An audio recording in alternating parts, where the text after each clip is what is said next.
Welcome back, everyone. Before you do anything else, say this out loud right now, wherever you are. I am ready to sound more natural. Good. That single sentence is your warm-up. And in the next few minutes, you are going to walk away with real, usable, advanced English vocabulary. Words that native speakers actually reach for in real situations. Not textbook filler you'll forget by tomorrow. My name is Emma, and this is Natural Word English. Today's promise is simple and specific.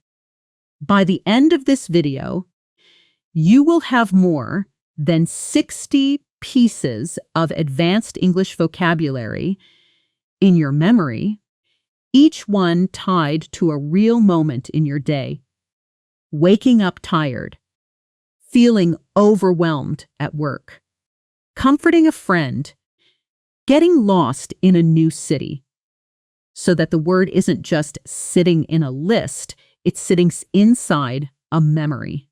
That's the difference between vocabulary you recognize and vocabulary you actually use. Let me tell you why this method works, and I promise to keep this short because I know you didn't come here for a lecture. When you learn a word by itself, just the word and its translation, your brain files it away in a folder labeled vocabulary, and that folder is very easy to forget.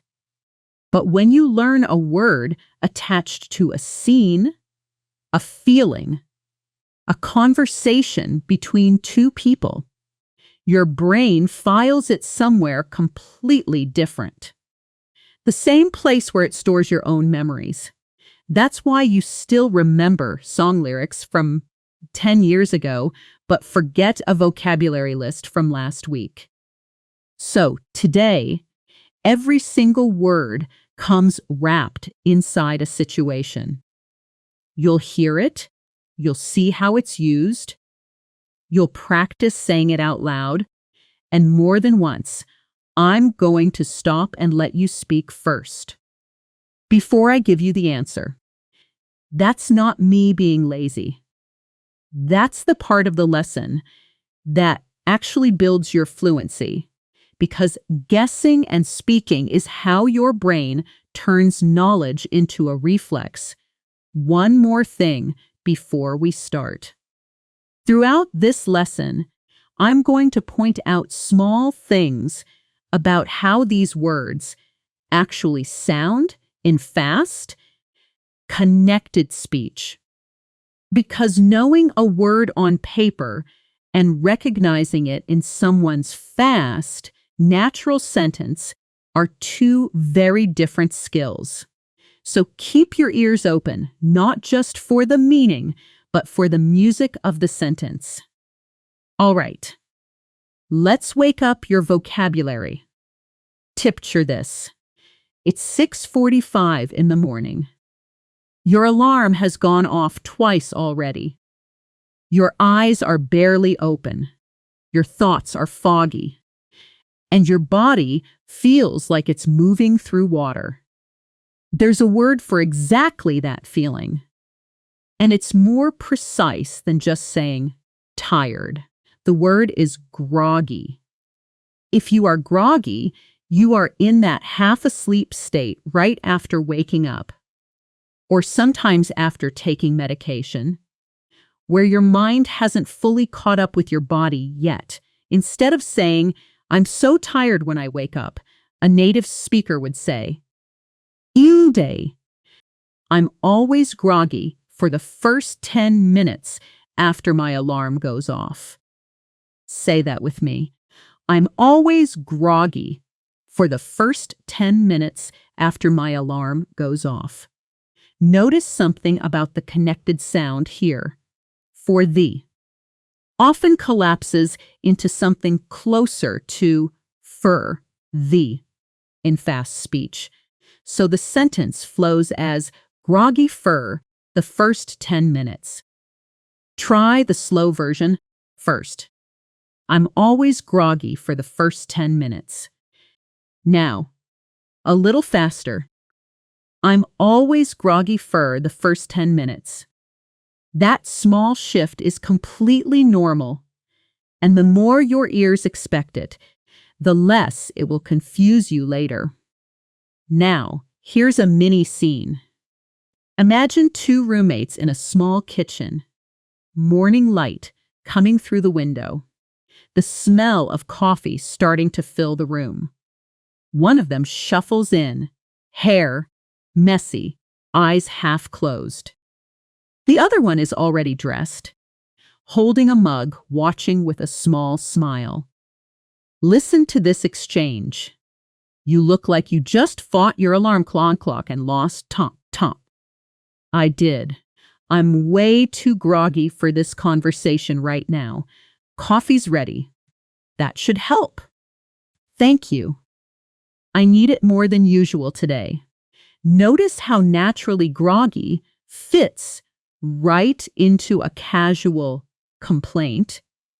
That's exactly the kind of moment where this word belongs, not in a formal essay, but in a kitchen at 7 in the morning. Let's move to the opposite feeling. Once that coffee kicks in, or once you finally get outside for a walk, there's a completely different sensation. A burst of energy that wakes up your whole body and mind. The word for that is invigorating. Something invigorating makes you feel fresh, alive, and full of energy, almost like a small jolt of power running through you. Instead of saying, "The walk made me feel good," you could say, "That walk in the cold morning air was incredibly invigorating." Say it with me. That walk was incredibly invigorating. Here's a useful pattern. English speakers love pairing. Invigorating with sensory experiences. An invigorating swim. An invigorating shower. An invigorating hike. Try building your own sentence about something invigorating in your life. Pause for a second and say it out loud now, using your own experience. Whatever you said, nice work. You just used a genuinely advanced word in a real personal sentence, and that's exactly the skill we're building today. Not every morning goes that way, though. Some mornings, no matter how much coffee you drink, your body just refuses to cooperate. Everything feels heavy, slow, and low on energy.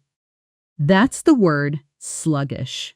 If your body or your mind is sluggish, it's moving slower than usual, lacking its normal energy or sharpness. You could say, "I've felt sluggish all week. I think I need more sleep." Say that with me. I've felt sluggish all week. Notice the ending sound here. Sluggish all often blends together, sounding closer to sluggish shall, with the sh sounds melting into one another. Slow version. I've felt sluggish all week. Faster. I've felt sluggish all week. Almost one continuous sound between sluggish and all. Here's a short role play moment, and I want you to actually participate this time. Imagine you're talking to a friend on the phone, and they ask how your week has been. I'll play your friend, and I want you to answer using the word sluggish, describing your own week, even if it's not true right now. Just practice the pattern. Ready? Here's my line. "Hey, how has your week been going?" Now it's your turn. Pause the video for a moment if you need to, and answer using sluggish. Go ahead. Good. Whatever you said, if it included a version of "I've been feeling a bit sluggish," you nailed it. That's exactly the kind of instant, practical response native speakers actually give in daily conversation. Now, if sluggish is the problem, what's the solution? The word is revitalize. To bring new energy, new life, or new strength back into something or someone. You can revitalize your body with rest, revitalize a tired plant with water, or even revitalize a boring room with new paint. A common sentence would be, "A short walk outside always revitalizes me when I'm stuck at my desk." Say it with me. A short walk always revitalizes me. This word is also fantastic for talking about more than just people. Cities get revitalized. Old neighborhoods get revitalized. Even old friendships can be revitalized after years apart. Let's slow down and give a full picture of what your morning might actually look like, using several of today's words together. Imagine waking up, groggy, dragging yourself to the kitchen, feeling sluggish through breakfast, and then stepping outside for 10 minutes, and that invigorating blast of cold morning air completely revitalizes you before your first meeting. Before your first meeting. That's the kind of layered, real description that makes your English sound noticeably more advanced, because you're not just listing separate facts, you're connecting ideas the way a fluent speaker naturally does. The next word describes a very specific kind of person, someone who pays extremely close attention to every small detail, sometimes almost too much. The word is meticulous. A meticulous person double-checks everything, notices tiny mistakes others would miss, and takes their time to get things exactly right. You might say, "My manager is meticulous about how we format our reports. Nothing gets past her." Say it with me. My manager is meticulous about everything. Here's the upgrade this word gives you. Instead of the basic word careful, meticulous shows a much higher, more intense level of care and precision. It's the word native speakers use when careful simply isn't strong enough. It's opposite behavior. Putting things off instead of doing them has its own powerful word too. Procrastinate. To procrastinate means to delay doing something you know you should be doing, usually because it feels difficult, boring, or uncomfortable. A very natural sentence. I always procrastinate on emails I don't want to write. Say it with me. I always procrastinate on emails I don't want to write. Here's a small dialogue between two coworkers near the end of the day. Did you finish that report yet?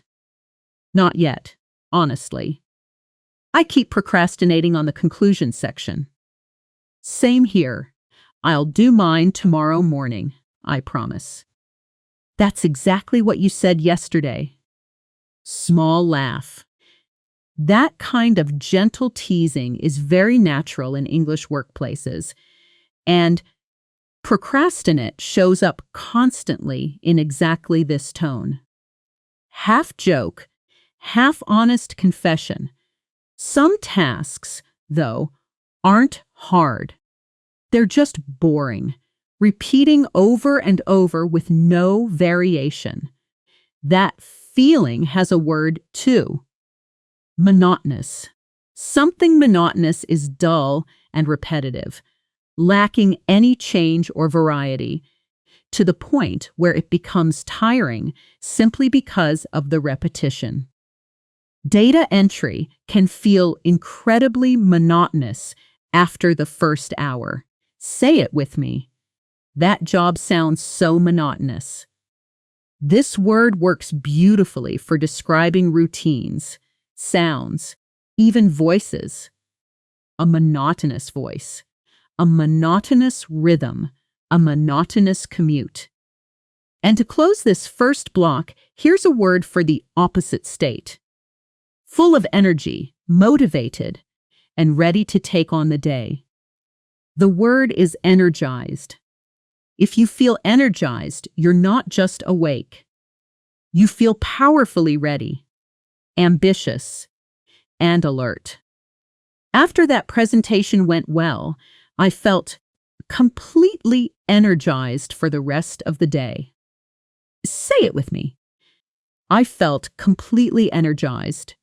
Try building one full sentence right now, out loud, connecting how you personally go from groggy in the morning to energized later in the day.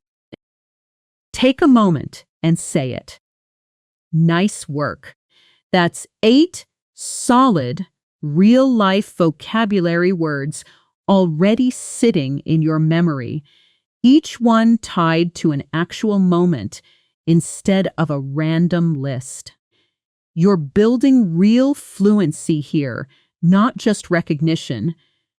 Keep that same energy for the next block, because we're about to move from your body's energy to something even more personal. Your emotions.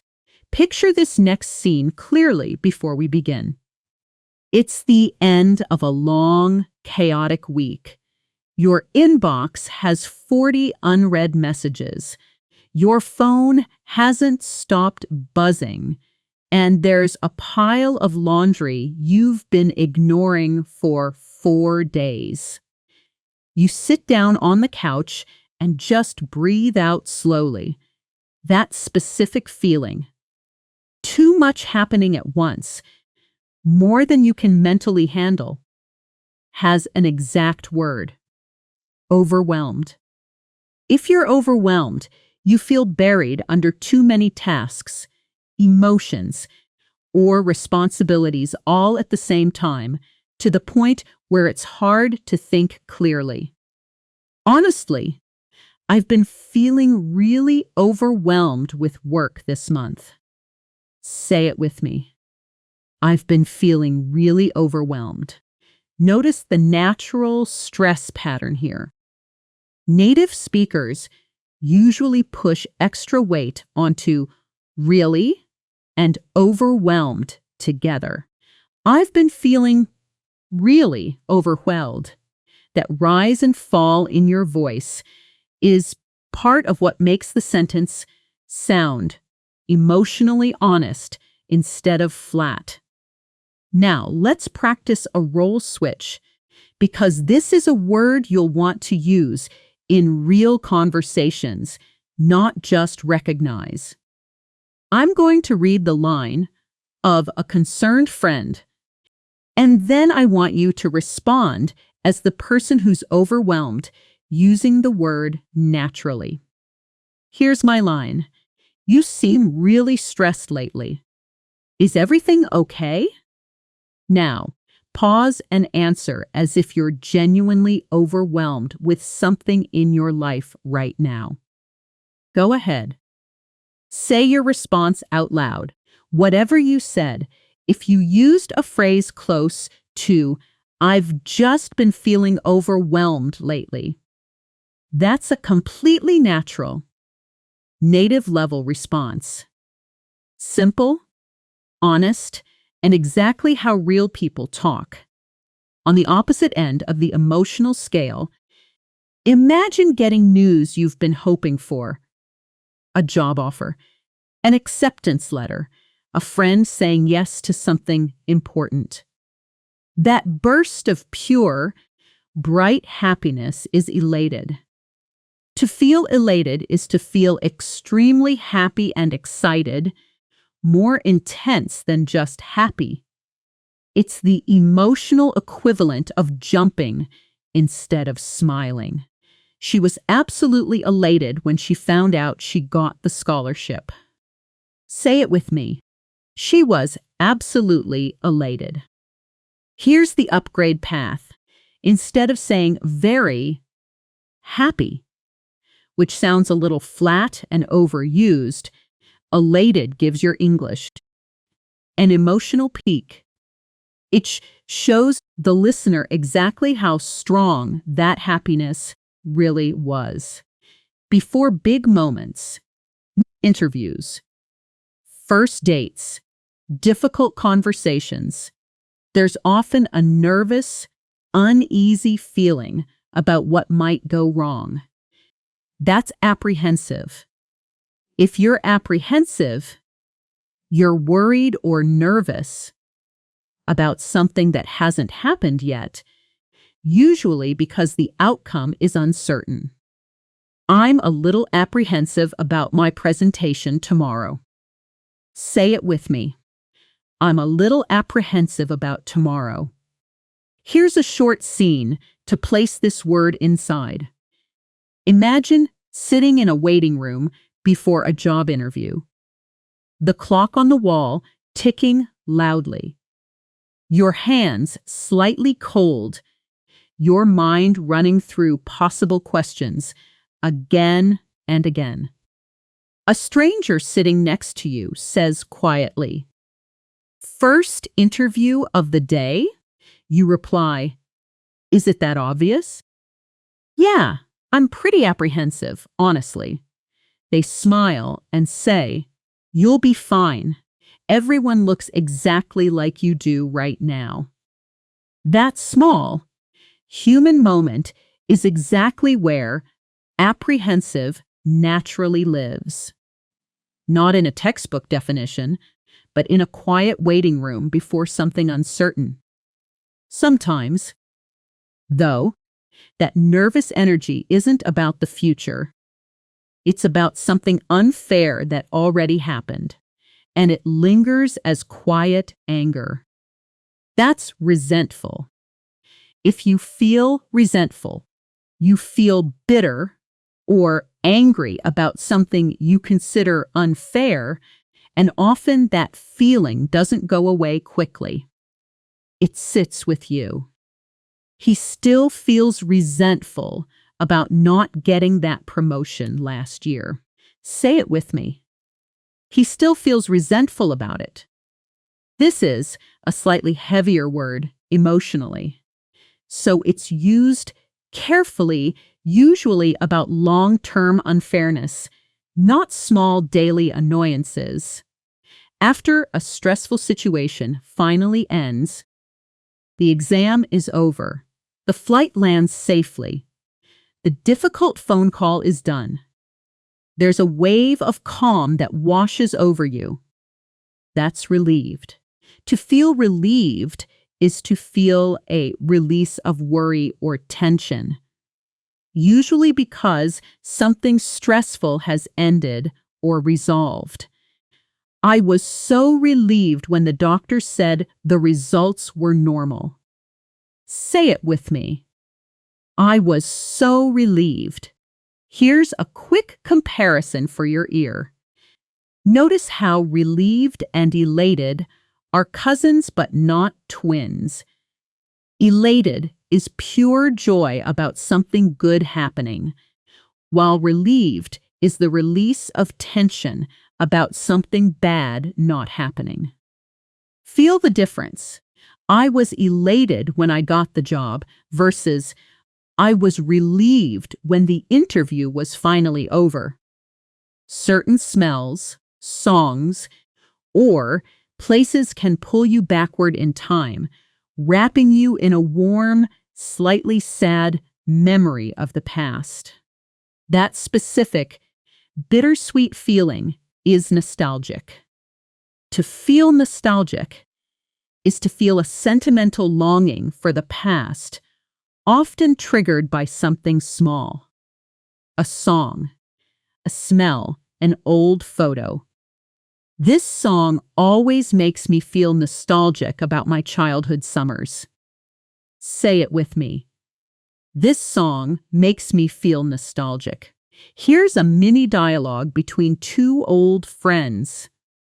Looking through photos. Oh my gosh, look at this one. We were so young. I know, right? I get so nostalgic every time I see these. Same. It makes me miss those simple days a little. Me too. We should do something like that again soon. Notice how naturally the conversation flows from the word into a shared emotional moment. That's exactly how nostalgic tends to appear in real speech, tied to a specific trigger. Small annoyances build up sometimes. Traffic, noise, a long line at the store, until your patience runs thin and you snap more easily than usual. That's irritable. If you're irritable, you're easily annoyed or bothered by small things more than usual. I get really irritable when I haven't eaten in a while. Say it with me. I get irritable when I'm hungry. This word pairs beautifully with causes. Irritable from lack of sleep. Irritable because of noise. Irritable after a long day. Try finishing this sentence yourself, out loud. I tend to get irritable when. Go ahead and complete it with your own real reason. Whatever you said, that's a genuinely natural, native-sounding sentence, built entirely by you. And to close this emotional block, here's a calm, steady feeling. Not the excitement of elated, just a quiet, comfortable satisfaction with how things are. That's content. To feel content is to feel calmly satisfied and at peace without necessarily feeling extreme excitement. It's a quiet kind of happiness. I don't need anything more right now. I'm genuinely content with my life. Say it with me. I'm genuinely content right now. Here's the emotional map we just built together. Apprehensive before something happens. Overwhelmed. When too much happens at once. Resentful about old unfairness. Irritable from small annoyances. Relieved when stress finally ends. Elated at pure good news. Nostalgic looking backward. And content simply existing peacefully in the present moment. And that's 16 advanced words now living in your memory, each one connected to a feeling you've actually had. Nice work! That's real progress, and we're only getting started. Take one slow breath with me right now. In and out. Just a short reset before we head into the next part of today's lesson, where we're moving from your inner world of emotions into something just as real. The language of work, teamwork, and getting things done. Vocabulary you can use in your very next meeting. Let's step into a completely different scene now. Imagine a Monday morning meeting room. A whiteboard, half covered in notes from last week. Someone pouring coffee into a paper cup, a laptop open. Showing a project timeline that's a little behind schedule. This is where our next set of words live. The language of getting things done efficiently at work, or really in any organized project in life. The first word describes something almost every team wishes they could do better. making a process simpler, faster, and less complicated by removing unnecessary steps. The word is streamline. To streamline something means to make a process more efficient by cutting out anything slow, repetitive, or unnecessary. We streamlined our approval process, so now it only takes 2 days instead of 2 weeks. Say it with me. We streamlined the whole process. Notice the connected sound here. Streamlined R often blends into something closer to streamlined R, with the D and the following vowel almost touching. Slow. We streamlined our process. Faster. We streamlined our process. Once a process is streamlined, the next challenge is usually deciding who does what. That brings us to delegate. To give part of your work or responsibility to someone else, trusting them to handle it. A good manager knows how to delegate tasks instead of doing everything herself. Say it with me. She knows how to delegate well. Here's a short scene. A team leader looking at a long to-do list, clearly overwhelmed. Remember that word from earlier? Turns to a colleague and says, "I think I've been trying to do too much myself. I need to delegate some of this." The colleague replies, "Honestly, I've been waiting for you to ask. I can take the client emails off your plate." That connection between overwhelmed and delegate is exactly how real conversations naturally link vocabulary together. One problem, one practical solution with limited time. You also have to decide what matters most first. That's prioritize. To treat something as more important than other things and deal with it first. I always prioritize the tasks with the closest deadlines. Say it with me. I prioritize the urgent tasks first. Try this yourself. Pause for a moment and say one thing you're prioritizing in your life this week, using this word directly. Go ahead. Whatever you said, that's a strong, natural sentence. You're already using workplace-level English with confidence. None of this works alone, though most real projects require people working together smoothly. The word is collaborate. To work jointly with others toward a shared goal. Our 2 departments collaborated closely to launch the new product on time. Say it with me. We collaborated closely on this. Here's a longer dialogue, and I want you to really listen for the natural rhythm. No. Imagine 2 colleagues from different departments meeting for the first time about a joint project. So, I hear we'll be collaborating on the new campaign together. Yes, I'm looking forward to it. I think our teams complement each other well. Agreed. What's your usual approach when you start a project like this? Honestly, I like to get everyone's ideas early, before we lock anything in. That works for me. Let's set up a time this week to map it out. Notice the length of that exchange. 5 full turns, going back and forth naturally. Exactly the kind of real professional conversation you'll actually have. Being able to work well with others also depends on how clearly you can explain your own ideas. That's articulate. When used as a verb, to express your thoughts or feelings clearly and effectively in words.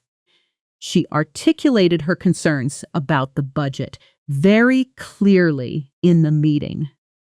Say it with me. She articulated her concerns clearly. Small but important note. This word can also be an adjective, describing a person who speaks clearly and fluently. He's a very articulate speaker. So listen, for context, to know which version you're hearing. Now, here's a role switch moment, and this one matters, so really try it. I'm going to play a manager reviewing your idea in a meeting, and I want you to respond as someone defending whether your plan is realistic and doable. The key word I want you to use is feasible, meaning possible to do, realistic and achievable given the time, money, or resources available. Here's my line playing the manager. This timeline looks pretty tight. Do you honestly think it's feasible? Now it's your turn. Pause and respond, defending your plan, using the word feasible naturally. Go ahead. Whatever you said, if it sounded something like, yes, I think it's feasible if we get extra support next week, that's exactly the kind of confident. That's the kind of confident, professional answer a fluent speaker would give under pressure. Some people and some tools are especially valuable because they can adapt to many different situations. Not just one. That's versatile, able to adapt or be used in many different ways or situations. She's incredibly versatile. She can handle design, writing, and client calls equally well. Say it with me. She's such a versatile employee. This word also works beautifully outside of work. A versatile ingredient in cooking. A versatile piece of clothing. A versatile actor who can play very different roles. And to close this block, there's a quality every strong team member needs. Being accountable. Taking responsibility for your own actions, decisions, and their results, especially when something goes wrong. Wrong. I made the mistake, and I'm fully accountable for fixing it. Say it with me. I'm fully accountable for that. Here's a short, honest workplace moment. The report had some errors that reached the client. I know. That was my section.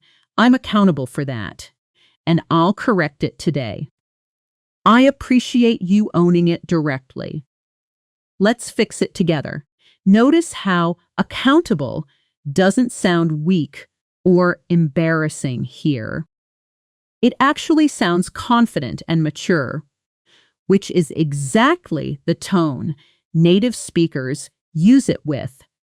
That's 8 more advanced words fully wrapped inside real workplace scenes.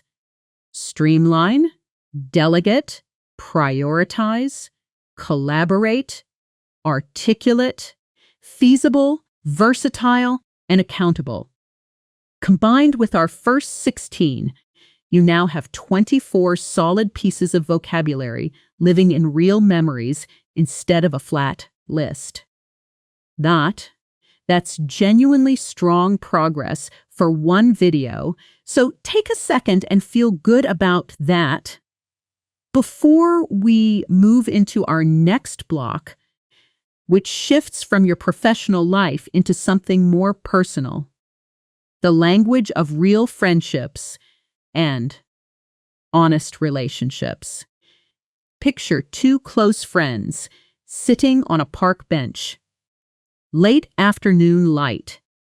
One of them clearly has something on her mind, but hasn't said it yet. The other one notices and gently asks what's wrong. This is where honest Human vocabulary lives. The words we use when we're being real with the people close to us. The first word describes speaking honestly. Syndifean, even when the truth is a little uncomfortable. That's candid, being open, honest, and direct, without hiding your true opinion or feelings. Can I be candid with you for a second? I don't think this plan is going to work. Say it with me. Let me be candid with you. Notice the stress pattern. Candid. Gets a firm, slightly heavier emphasis, almost like you're preparing the listener for something important. Something important. Let me be candid with you. That kind of honesty works best when it's paired with understanding how the other person feels. That's empathetic, being able to understand and share someone else's feelings, especially their pain or difficulty. She's always so empathetic when I'm going through something hard. Say it with me. She's incredibly empathetic. Here's a short scene. A friend crying quietly at a kitchen table. Another friend sitting close, not saying much, just listening carefully and nodding. Later, the first friend says, "Thank you for not trying to fix it. You just listened." The second replies, "Of course.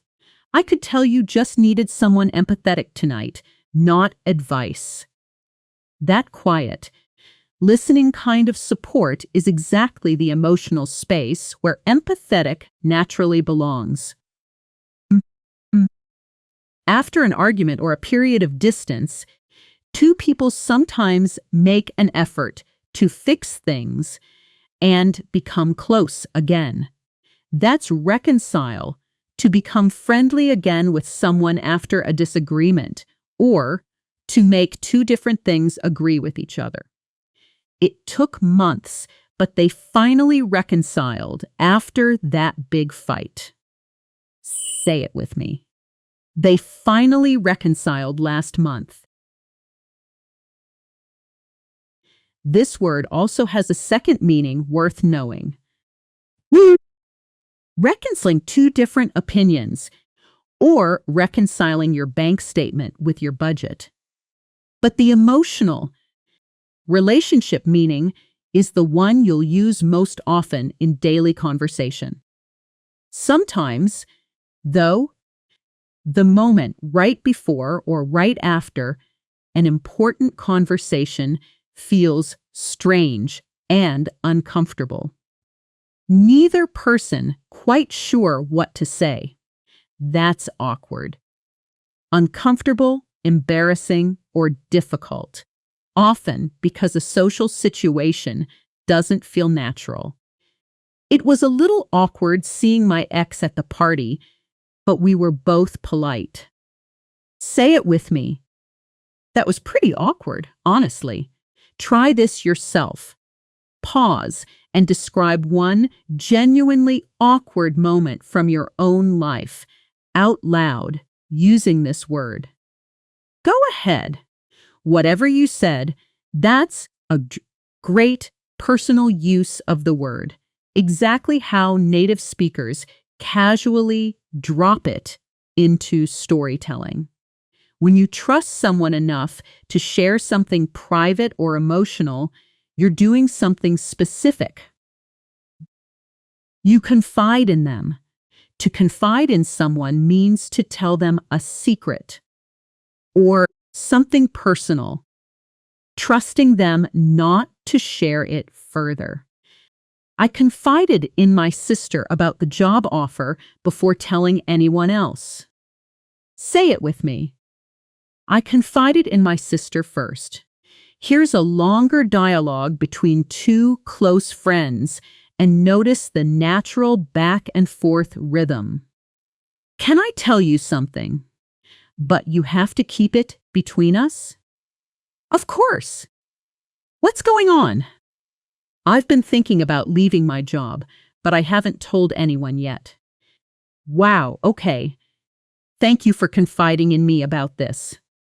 I just needed to say it out loud to someone I trust. I'm glad you did. Let's talk through it properly. 5 full turns, real trust. Building sentence by sentence. That's exactly the depth of dialogue that makes vocabulary stick. A good friend isn't just someone who listens, though they're also someone who actively helps you feel stronger. That's supportive. Giving help, encouragement, or approval to someone, especially during a difficult time. My family has been incredibly supportive since I started my new business. Say it with me. They've been so supportive of me. Now here's a quick role switch. I'll play someone sharing difficult news, and I want you to respond as a genuinely supportive friend. Here's my line. I just found out I didn't get the promotion I was hoping for. Now, pause and respond as a supportive friend, using the word naturally if you can. Go ahead. Whatever kind, encouraging response you gave, that's exactly the emotional skill this word represents. Real support through real words. On the opposite side, there's a specific kind of person who criticizes others too quickly, without really understanding their situation. That's judgmental. Quick to criticize or form negative opinions about people, often unfairly. Try not to be so judgmental about how other people choose to live. Say it with me. Don't be so judgmental about it. This word is almost always used as a gentle warning or a light criticism. So, listen for that softer, cautionary tone whenever you hear it. And to close this block, here's the quality that makes all the others believable. Being genuine, being real, sincere, and honest, without pretending or faking anything. I really appreciated how genuine she was during the interview. No fake answers, just honesty. Say it with me. She was so genuine with me. Take a moment now and connect all 8 of these words in your mind. Being candid means speaking honestly. Being empathetic means understanding someone's pain. Confiding means trusting someone with a secret. And being genuine ties it all together. Because none of these words work without real sincerity behind them. That's 32 advanced words now. Each one tied to a real emotional scene instead of a random flashcard. You're doing seriously strong work here. Genuinely impressive progress for one lesson. Let's keep that momentum going as we shift into our next scene. The language of travel, curiosity, and stepping outside your comfort zone. Close your eyes for a second. Well, keep them open since you're listening. But really picture this. You've just landed in a city you've never visited before. The air smells different. The street signs are in a language you're still learning, and there's a small, nervous excitement in your chest. Not knowing exactly what's around the next corner. This is where our travel vocabulary lives. And it's some of the most vivid, useful language you'll ever learn because travel forces you to describe things you've genuinely never seen before.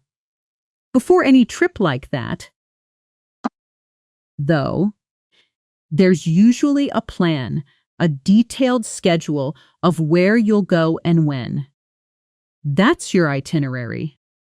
A planned schedule or route for a journey, listing the places you'll visit and the order you'll visit them in. Our itinerary for Italy includes 3 days in Rome and 2 in Florence.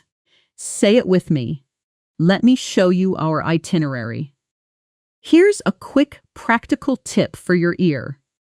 In fast speech, our itinerary often blends into air itinerary. The two vowel sounds almost merging into one continuous glide.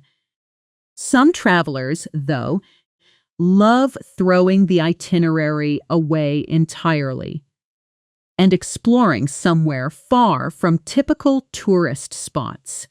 That's off the beaten path. A phrase describing places that are unusual, less popular with tourists, and often more authentic or adventurous. We skipped the famous landmarks and found this incredible little village off the beaten path. Say it with me. We found this place off the beaten path. This phrase carries a certain pride in English. It usually signals that the traveler feels they discovered something special that most people miss. And when you do find that hidden place, a valley, a coastline, a mountain view, sometimes words genuinely fail you for a second because what you're seeing is so beautiful it takes your breath away. That's breathtaking, extremely beautiful, impressive, or amazing to the point of taking your breath away emotionally. The view from the top of the mountain was absolutely breathtaking. Say it with me. The view was absolutely breathtaking. Notice the natural stress here. English speakers almost always stretch this word slightly for emotional effect. The view was breathtaking, with real feeling behind the word, not a flat, neutral tone. New places aren't always comfortable, though. Sometimes you step off a plane or out of a subway station, and for a moment, you genuinely don't know which direction is which. That's disoriented, confused about your surroundings, direction, or sense of time and place. I felt completely disoriented when I first got off the overnight train. Say it with me. I felt totally disoriented at first. Here's a short scene. Someone stepping out of an airport into a busy, unfamiliar street. Looking left, then right, phone map spinning in their hand. A stranger notices and asks, "You look a little lost. Need directions?" The traveler laughs and says, "Is it that obvious?" "Yeah, I'm completely disoriented right now." The stranger smiles. Happens to everyone here at first. Where are you trying to get to? Once you settle in a little, though, the real goal of travel often becomes something deeper. Not just seeing a place, but truly living inside its culture for a while. That's immerse, to become deeply involved or absorbed in something, especially a culture, language, or experience. I wanted to immerse myself completely in the local culture, not just take photos from a distance. Say it with me. I wanted to immerse myself in it. Try this yourself right now. Pause and say one place or experience you genuinely love to immerse yourself in someday. Go ahead. Whatever you said, That's a beautifully personal native level sentence. You're already dreaming in English. Some of the best travel moments, though, aren't planned at all. They happen because you decided in the moment to do something unplanned and a little bold. That's spontaneous. Done suddenly without much planning, following impulse rather than a fixed plan.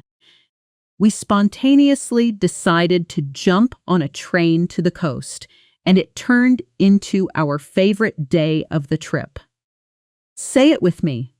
It was such a spontaneous decision. This word pairs beautifully with travel stories because it captures exactly that feeling of adventure, winning over careful planning. And often, the places that stay with us longest aren't the biggest or most famous. They're the ones that were simply, quietly, visually beautiful in an artistic way.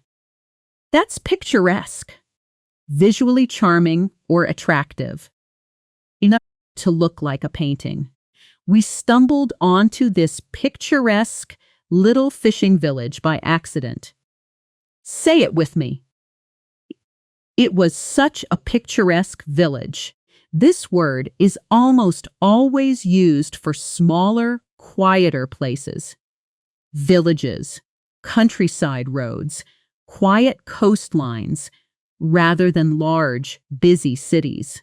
And finally, to close this block, there's one word that captures the whole feeling behind everything we just described. A deep, persistent desire to travel and explore the world. That's wanderlust. A strong longing or desire to travel and see new places. Ever since that trip to Southeast Asia, I've had serious wanderlust. Say it with me. I have serious wanderlust lately. Take a breath and notice how these 8 words work together to tell a full travel story. You follow your itinerary or throw it away to go off the beaten path. You find something breathtaking. You might feel disoriented before you immerse yourself completely, sometimes acting spontaneously to reach something picturesque, all driven by pure wanderlust. That's 40 advanced words now. 40, each one connected to a real, vivid scene instead of a flat definition. Genuinely excellent work. Let's keep this energy going as we move into our next block. The language we use to describe people's personalities. Think about the different people in your own life for a moment. A friend who never backs down in an argument, a coworker, who stays calm no matter what happens, someone who's impossible to convince once they've made up their mind. Personality, healthy vocabulary is some of the most useful English you'll ever learn because you use it constantly, describing the people around you almost every single day. Let's start with someone who speaks up clearly. Clearly and confidently for what they want, without being aggressive about it.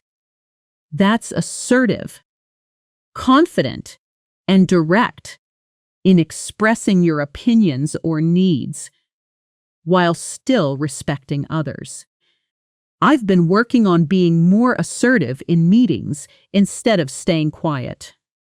Say it with me. I'm trying to be more assertive. This is an important distinction to hear clearly. Assertive is not the same as aggressive. Assertive means confident and clear.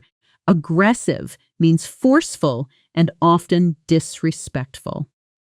Native speakers care a lot about that difference, so use it carefully. On the other end of confidence, there's a quality that's just as respected. Someone who doesn't brag about their own success, even when they clearly deserve to. That's humble. Not proud or boastful, modest about your own abilities or achievements. Despite winning the award, she stayed incredibly humble about the whole thing. Say it with me. She's always so humble about it. Here's a short dialogue between two coworkers. I heard you got Employee of the Year. Congratulations! Oh, thank you. But honestly, the whole team deserves it just as much. See, that's exactly why you got it. You're always so humble. That gentle compliment and deflection pattern is exactly how humble tends to appear naturally in real conversation. Some people, though, are driven by a strong, clear desire to achieve something big. Success, recognition, a specific goal they're determined to reach. That's ambitious. Having a strong desire to achieve success, power, or a specific important goal. He's incredibly ambitious. He wants to open his own company by 30. Say it with me. She's really ambitious about her career. Try this yourself. Pause and describe one ambitious goal in your own life out loud using the word directly. Go ahead. Whatever you said, that's a strong, confident sentence. You sound genuinely motivated, even in a second language. Other people carry a completely different energy. Relaxed, flexible, rarely stressed, or bothered by small problems. That's easygoing. Relaxed, calm, and not easily upset or stressed by things. My roommate is so easygoing. Nothing ever seems to bother him. Say it with me. He's incredibly easygoing about everything. This word is one of the highest compliments in English for describing someone pleasant to be around, especially in stressful situations. Sikajun. Then there's the personality trait that can be both a strength and a challenge. Someone who refuses to change their mind, no matter what anyone says. That's stubborn. Refusing to change your opinion or behavior, even when it might be reasonable to do so. My grandfather is so stubborn. He still refuses to use a smartphone. Say it with me. He's incredibly stubborn about that. Here's a role switch moment. I'll play someone trying to convince you of something, and I want you to respond as a stubborn person who won't be easily persuaded. Here's my line. Come on, just try the new restaurant with us tonight. You'll love it. Now pause and respond stubbornly, refusing politely but firmly. Go ahead. Whatever you said, if it had a firm no, I'm happy with my usual place energy. That's exactly the tones stubborn conversations naturally carry. Some people, meanwhile, notice things other people completely miss. Small, emotional signals, unspoken tension, subtle details in a situation. That's perceptive. Quick to notice or understand things, especially subtle, emotional, or situational details.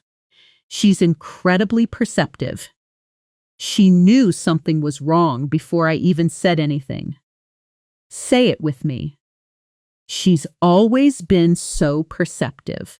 This is a genuinely advanced, high-value word. It shows real emotional intelligence, and using it correctly instantly makes your English sound more sophisticated. Others, though, prefer to stay quieter, keeping their thoughts and feelings mostly to themselves rather than sharing openly. That's reserved. Quiet, calm, and slow to reveal your thoughts, feelings, or opinions to others. He seems reserved at first, but once you get to know him, he's actually very funny. Say it with me. He's pretty reserved at first. This word carries no negative judgment at all. It simply describes someone who opens up slowly, not someone who's cold or unfriendly. And to close this block, there's the personality type that seems to light up every room they walk into. Naturally attractive energy, confidence, and warmth that draws people toward them. That's charismatic. Having a compelling charm or attractiveness that inspires devotion or attention from others. The new manager is incredibly charismatic. Everyone was won over within 5 minutes. Say it with me. She's such a charismatic speaker. Take a second to notice the full spectrum of personalities we just described. Assertive but humble, ambitious yet easygoing, stubborn but perceptive, reserved yet charismatic. Real people are almost always a mix of several of these traits at once. And now you have the vocabulary to describe that complexity precisely. That's 48 advanced words. Genuinely remarkable progress. Take a proud breath before we continue. Let's pause here for just a moment. Close your eyes if you're somewhere safe to do that, or simply soften your gaze. Take one slow breath in and one slow breath out. You've already built an enormous amount of real vocabulary today. There's no rush for the next few seconds. Just let everything settle quietly in your mind before we pick the pace back up. All right, let's continue. Because there are 2 very important listening skills, I want to teach you directly techniques that will help you understand native speakers even when they talk fast. The first is called shadowing. Real shadowing isn't just repeating after me with a pause in between. It's listening and speaking at almost the exact same moment, like an echo following a voice half a second behind it. Here's how to practice it properly. Instead of waiting for me to finish a sentence before you repeat it, try speaking along with me, just slightly behind. Copying not only the words, but the rhythm, the rise and fall, the speed. Let's try it together right now with a simple sentence. I'll say it once slowly, then I want you to shadow me as I say it again. Ready? I need to finish this before the deadline. Now, shadow me as I repeat it. I need to finish this before the deadline. That immediate, overlapping repetition trains your mouth and your ear together. At the same time, which is exactly why shadowing works faster than simple repeat. After me practice. The second listening skill is just as important, catching the gist, meaning the main idea. When someone speaks quickly and you can't understand every single word, here's the truth that most learners never hear clearly enough. Even native speakers don't understand every word of fast speech perfectly. See again, What they're doing instead is catching keywords and filling in the rest with context. So instead of panicking when you miss a word, practice using small natural responses that keep the conversation flowing while your brain catches up. Phrases like, I see, that makes sense, right, or, oh, interesting. Let's practice this with a short, fast monologue. Just listen for the general idea, not every word. So basically, the client wanted the whole thing redesigned by Friday, which honestly threw off our entire schedule, but somehow the team pulled it together anyway. Did you catch the whole thing? Probably not every word, and that's completely fine. What matters is the main idea. A client made a last-minute demand. It disrupted the schedule, but the team managed it. That's just listening, and it's a skill, not a talent. The more you practice ignoring the small missed words and focusing on the overall meaning, the more natural, real conversations will start to feel. Now, here's an exercise I want you to genuinely try, not just listen to. A solo speaking practice using your senses and the vocabulary you've already learned today. Wherever you are right now, take a moment and describe your surroundings out loud, in English, using at least 2 or 3 words from today's lesson. For example, I might say, I'm sitting at my desk. The room feels a little monotonous with this gray light outside, but I actually feel pretty content right now, just focused on this lesson. Now it's your turn.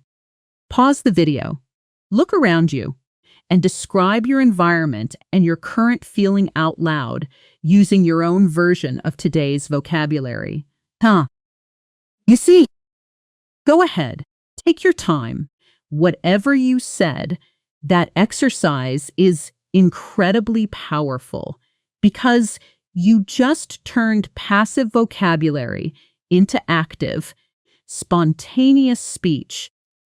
And that's the exact skill that separates someone who recognizes English from someone who actually speaks it. Let's move into our next block, because the world around us keeps changing fast, and there's a whole set of vocabulary built specifically for talking about modern life and technology. Picture this. You're on a video call. Everything's going smoothly, and then suddenly the screen freezes, your partner's voice turns robotic, and the whole call disconnects. That small, annoying technical failure has a very specific word: glitch. A small, temporary problem or malfunction, especially in a machine, computer program, or system. Sorry, there was a glitch during the call. Can you hear me now? Say it with me. Sorry, there was a small glitch. This word is used constantly in modern conversation, from video calls to apps to video games, when technology works perfectly. Or midiro, though, no delays, no confusion, everything flowing smoothly from one step to the next. There's a word for that too. Seamless. Something seamless works so smoothly that you don't notice any breaks, gaps, or problems at all. The transition to the new system was completely seamless. Nobody even noticed the change. Say it with me. The whole process was seamless. This is one of the highest compliments you can give a service, an app, or a process in modern English. Not everything stays impressive forever, though. Some technology, ideas, or methods eventually stop being useful because something newer has replaced them. That's outdated, no longer useful, current, or fashionable because something newer has replaced it. This software feels really outdated compared to what we use now. Say it with me. This system feels pretty outdated. Try this yourself. Pause and name one outdated piece of technology from your own past out loud using this word. Go ahead. Whatever you named, that's a natural, confident sentence. Well done. The opposite of outdated is something genuinely new and creative, introducing fresh ideas or methods that haven't existed before. That's innovative, introducing new ideas, methods, or products, original and creative. Their approach to customer service is incredibly innovative. Nobody else in the industry does it that way. Say it with me. It's such an innovative approach. This word appears constantly in business, technology, and design conversations, always carrying a strongly positive, admiring tone. Some technology, though, becomes almost impossible to put down, designed specifically to keep pulling your attention back again and again. That's addictive, extremely compelling, difficult to stop using or doing, often used about habits, apps, or games. This new game is so addictive, I lost track of time completely. Say it with me. This app is honestly addictive. Here's a short, honest dialogue between two friends. How much time did you spend on that app last night? Honestly, way too long. It's so addictive, I can't put it down. I know exactly what you mean. Mine's the same way. That kind of shared, slightly guilty confession is exactly the natural tone this word carries. Sometimes, though, the healthiest choice is stepping away entirely, turning off notifications, putting the phone down, disconnecting completely for a while. That's disconnect. To stop being connected, especially from technology, work, or a stressful situation, in order to rest mentally. I try to disconnect completely from my phone every Sunday. Say it with me. I need to disconnect this weekend. This word carries a genuinely modern meaning specifically because of technology. Describing a mental and emotional break, not just an unplugged cable. When something old finally gets replaced with something better, faster, or more advanced, there's a clear word for that transition too. Upgrade. To improve something by replacing it with a newer or better version. I finally upgraded my laptop after using the old one for 6 years. Say it with me. I finally upgraded my laptop. This word works for objects, systems, even relationships and lifestyles in a more figurative sense. I upgraded my morning routine is a completely natural, modern sentence. And to close this block, here's a word for someone who feels genuinely comfortable and confident using modern technology, adapting quickly to new tools and systems. That's tech savvy. Skilled, knowledgeable, and comfortable with technology and digital tools. My niece is incredibly tech-savvy. She figured out that new software in 10 minutes. Say it with me. She's really tech-savvy. That's 56 advanced words now, deeply connected to real modern situations. Glitches during calls, seamless transitions, outdated tools, finally getting upgraded, disconnecting on purpose, staying tech-savvy in a fast-changing world. Genuinely excellent work. And we have just one more block of brand new vocabulary before our big final review. Let's finish with the vocabulary of decision-making, because life is constantly asking us to choose between options, weigh consequences, and solve problems under pressure. Picture this: two paths in front of you, both with real advantages and real downsides. And you genuinely don't know which one is right. That specific, difficult situation is a dilemma. A difficult situation requiring a choice between two or more options, especially when both options have downsides. I'm facing a real dilemma. Take the higher salary or the job I actually enjoy more. Say it with me. It's a genuine dilemma for me. Notice how naturally this word pairs with face and real. You face a dilemma. You're in a real dilemma, almost never just a small dilemma. When you're stuck in exactly that kind of situation, the natural next step is to carefully compare your options before deciding. That's the phrase weigh up. To carefully consider and compare different options before making a decision. I need to weigh up the pros and cons before I decide. Say it with me. Let me weigh up my options. This phrase visually captures exactly what it means.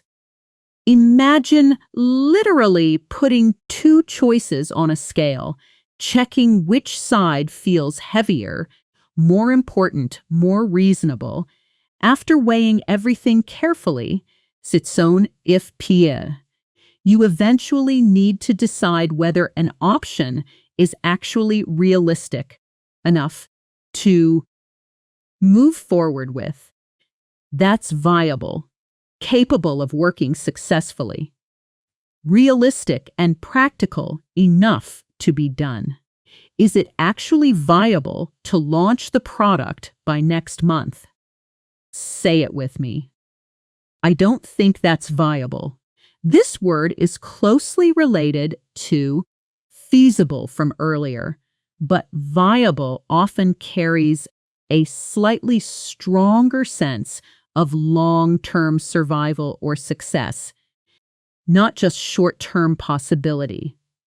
Sometimes, though, neither option is perfect, and the smartest solution is meeting somewhere in the middle. That's compromise. An agreement reached by each side, giving up part of their original demand. We couldn't agree on the venue, so we compromised and chose somewhere in between. Say it with me. We finally compromised on it. Here's a role switch moment to finish our practice. So I'll play someone who strongly disagrees with your plan, and I want you to respond by proposing a compromise. Here's my line. I really don't think we should spend that much on the wedding. Now pause and respond, proposing a compromise using the word directly. Go ahead. Whatever balanced solution you suggested, that's exactly the kind of mature, practical English fluent speakers use during real disagreements.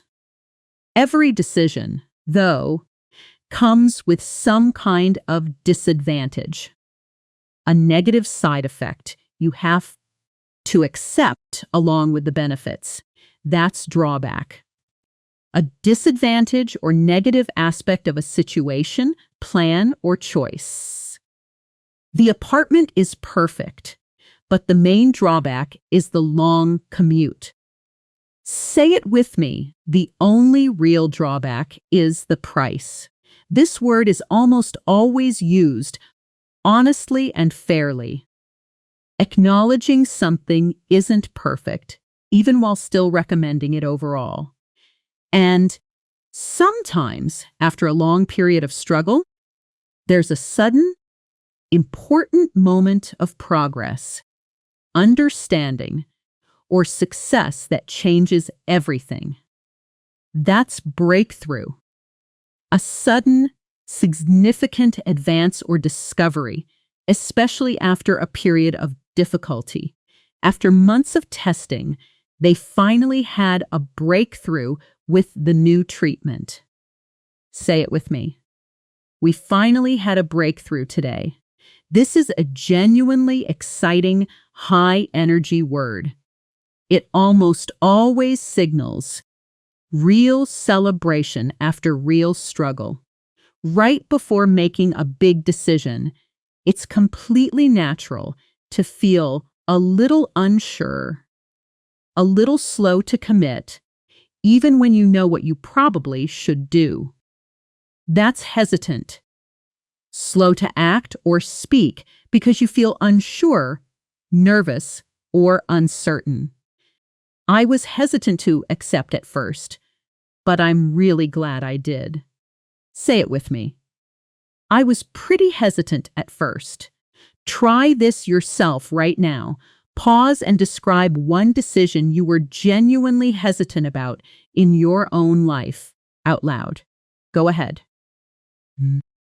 Whatever you shared, that's a real, personal, native-level sentence.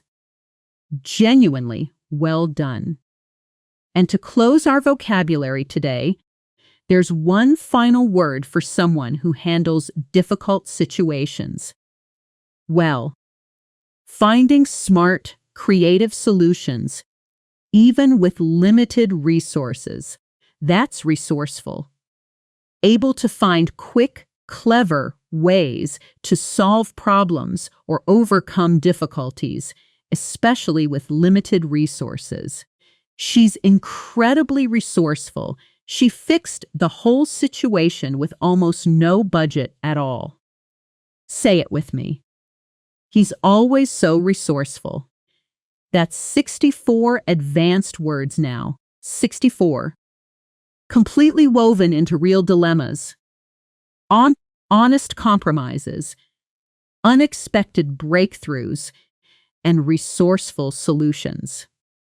That is a genuinely massive amount of usable, real-life vocabulary, and I am seriously proud of the work you just put in. Now, let's finish strong with our fluency round. I'm going to move through all 64 words quickly, one right after another, no long pauses. No explanations. Just say each word out loud with me the instant you hear it, as fast as you can keep up. Ready? Groggy, invigorating, sluggish, revitalize, meticulous, procrastinate, monotonous, energized, overwhelmed, elated, apprehensive, resentful, relieved, nostalgic, irritable, content, streamline, delegate, prioritize, collaborate, articulate, feasible, versatile, accountable, candid, empathetic, reconcile, awkward, confide, supportive, judgmental, genuine, itinerary, off the beaten path, breathtaking, disoriented, immerse, spontaneous, picturesque, wanderlust, assertive, humble, ambitious, easygoing, stubborn, perceptive, reserved, charismatic, glitch,